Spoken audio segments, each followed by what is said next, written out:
Hi, my name is Chuck Scottborg. This is my PMA3 videocast, week 4. If I could provide any advice for myself 4 to 8 months ago, what would you say?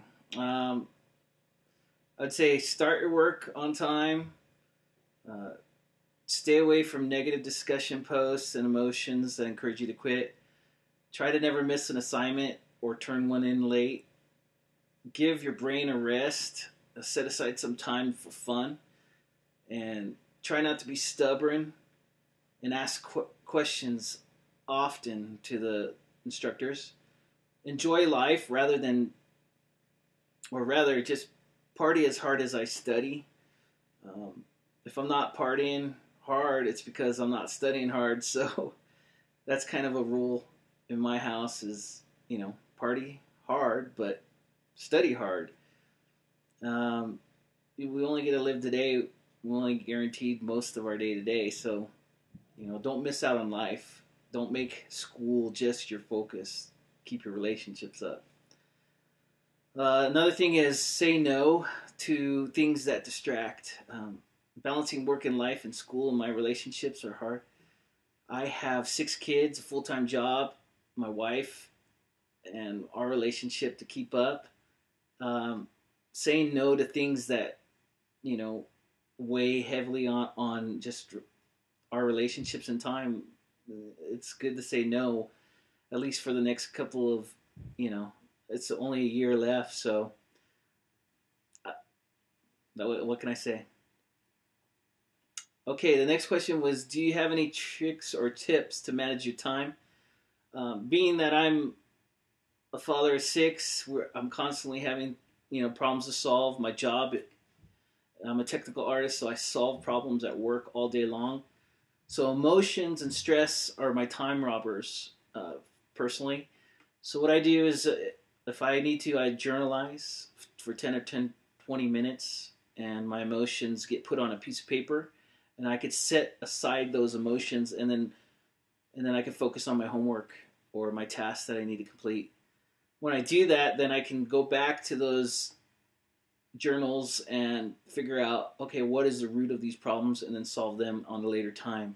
So I can manage them kind of like a stage of order in a queue. The other thing that I do is 15 to 20 minutes, I focus on uninterrupted understanding of FSO tasks, problem solving. If I can't solve it myself, I usually go and ask for help.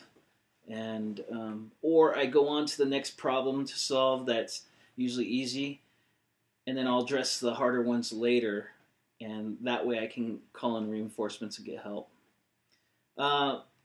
Another thing for time savers is understanding how your brain works.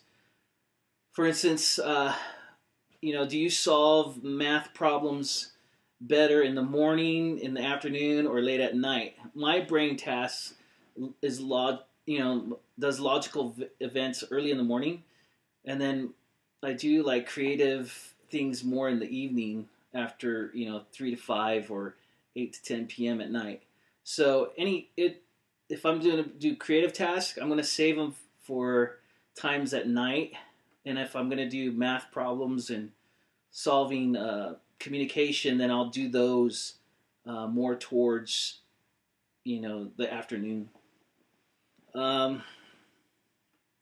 Another trick is do all the simple and mundane tasks first. These could be discussion posts, video chats.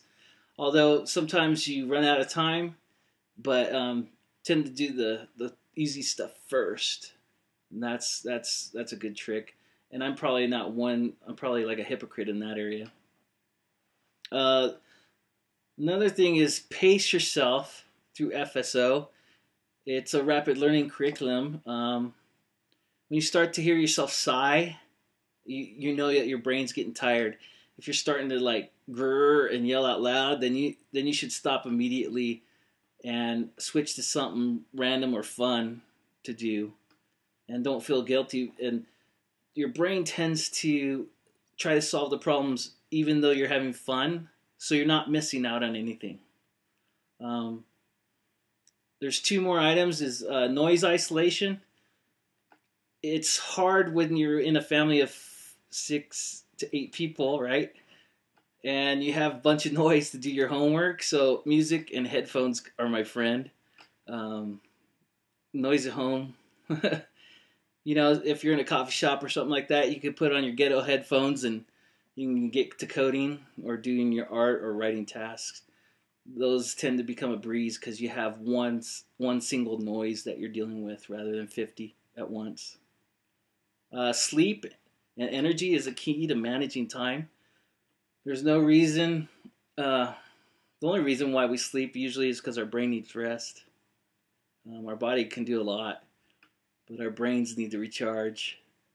If you're doing those late nights trying to catch up during the day, your brain starts defragmenting about 2, at least mine does, in the afternoon. And then I'm useless after that. Okay, so are there specific resources online or otherwise that you would recommend students entering in the design courses of SDI? Or any of the design courses or programming courses? One of my suggestions is if you go into MIU design course, it's not a code course per se, but has a little bit of code hinting and things like that. Go to http://jquerymobile.com and check out their resources. You could use a lot of that, and it's really clean. You'll have to wean off of how to code in SDI when you get into that class, when you're changing over to JQ Mobile. Another thing is I would advise you to review a lot of the Wimbo archives, and then before you go into SDI or MIU or VFW. SDI, don't give up. You can do your best. It's a new way of thinking for if those of you who have design backgrounds or are more artistic, but you'll learn a lot about yourself through these classes. And then be sure to check out the history of JavaScript by Douglas Crawford in his book. He goes over the history of what JavaScript is, and that allows you not to code in myth. So, in other words, you can understand JavaScript's power and limitations and weaknesses all because of the history of where it came from and how it came about. That way you can understand, okay, if I code it this way, I'm going to run into a problem. Finally, I just want to suggest 3 magic words, or 2 magic words.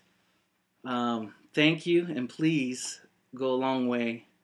They're better investments than gold. And then this phrase helps me a lot. I'm in trouble. I need your help, please.